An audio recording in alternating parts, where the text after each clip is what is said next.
Ayun nga mga kabady, mga kalingap, no?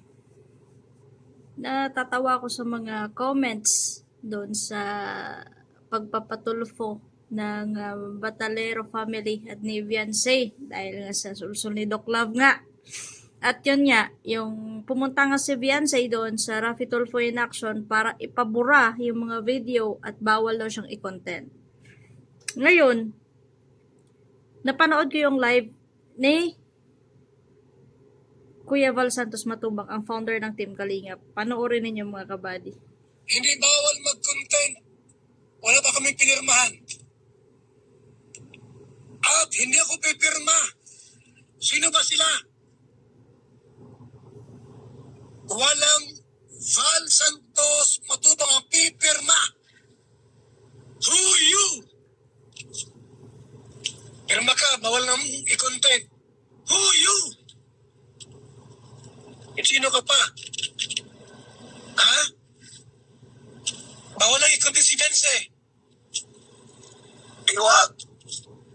Ito na yung content yan.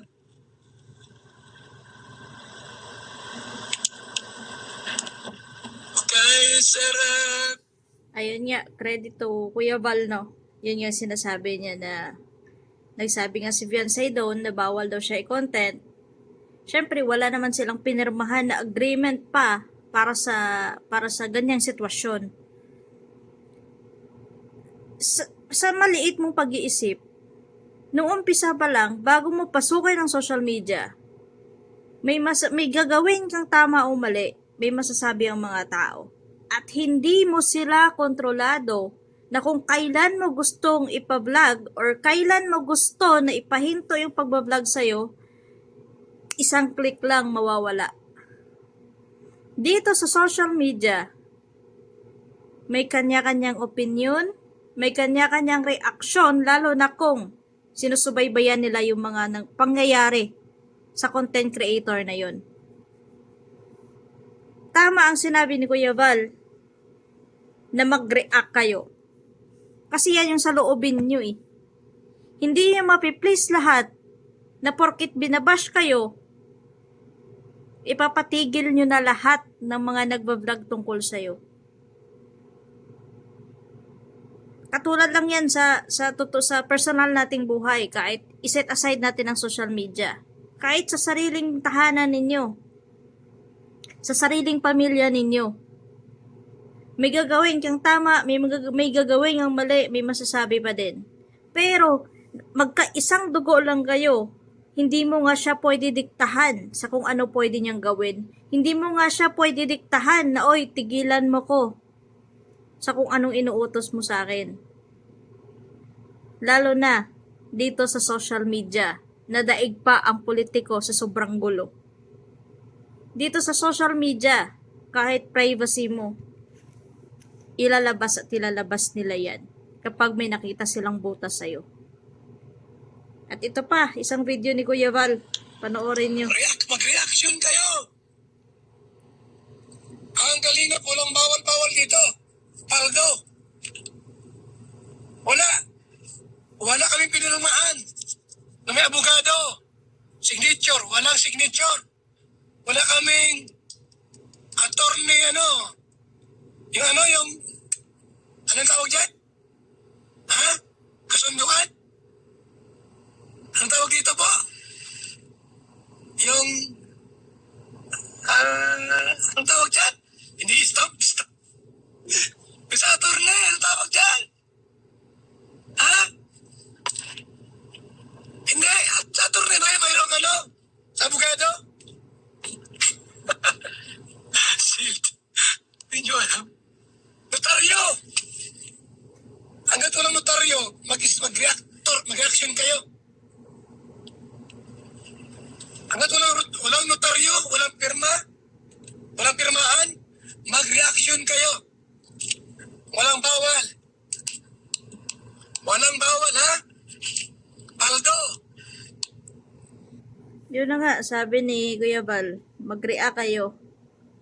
Walang bawal. Hindi bawal mag-content. Si Kuya Val na mismo nagsabi yan, na open sila sa mga reactors. Pero sa ating mga nagre-react dito sa mga nangyayari sa kanila, sana maging maingat na din tayo sa pagbitaw ng salita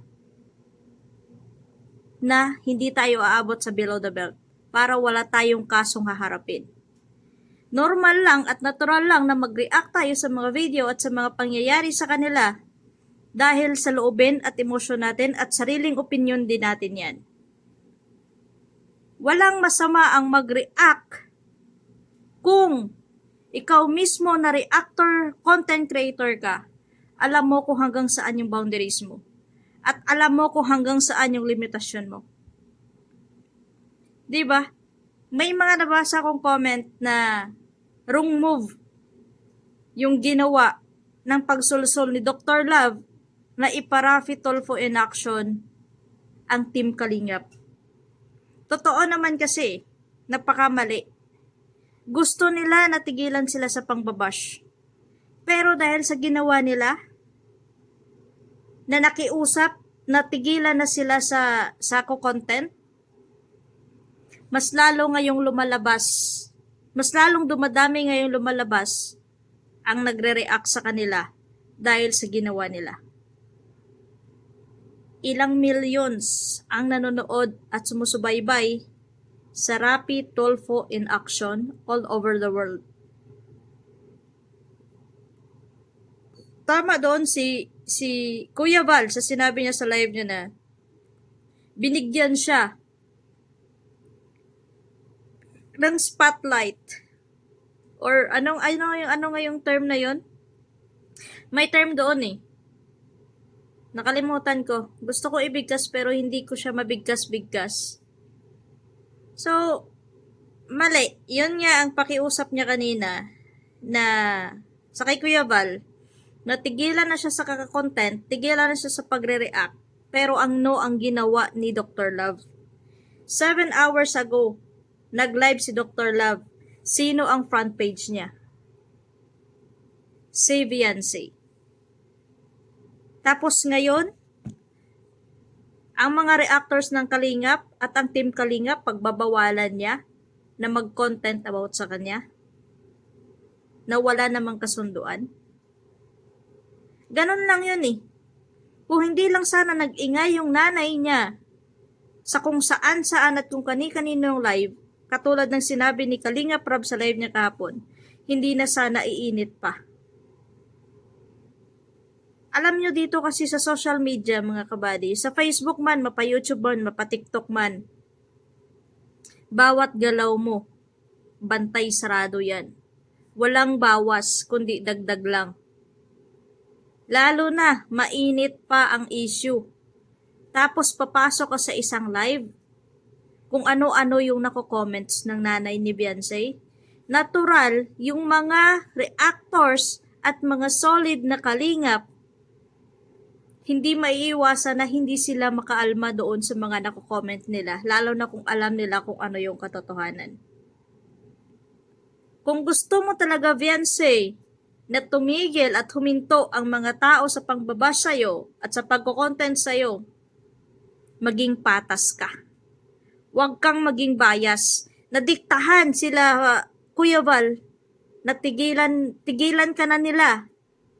Sana ganun ka din sa side ni Dr. Love or kung sino mang mga tao nasa side ni Dr. Love.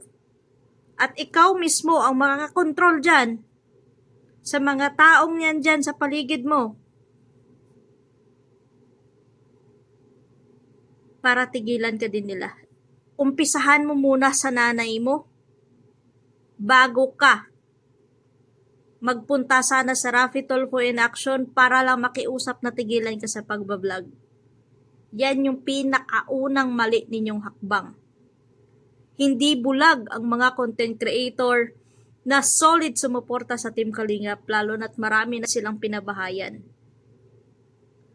Yun lang mga kabady, yun lang mga Kalingap yung mga iano ko na parang nakakapanggigil kasi matagal na akong nanonood sa Team Kalingap pero never ako nagko-comment, never ako nagre-react. Pero dahil dito sa ginawa ni Beyonce na pinabahayan siya ng ilang millions na ginastos doon, sinuportahan sa pag-aaral niya, kapag nagbablog, binibigyan siya ng pera para may pangkain ng pamilya niya. Kada vlog nila, pinapakain sila libre sa mga restaurant na mamahalin. Kung ano-ano pa ang naibigay sa kanya ng Kalingap, sana konting respeto na lang sana kay Rab bilang direktor mo.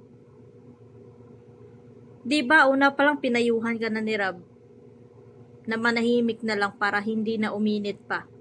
Nag-vlog na kayo, nagpasensyahan na kayo, humingi na si Edo ng pasensya sa bahay niyo, sa magulang mo, okay na. Pero yung dahil dun sa mga content creator na nagre-react, doon mismo nagpapagulo.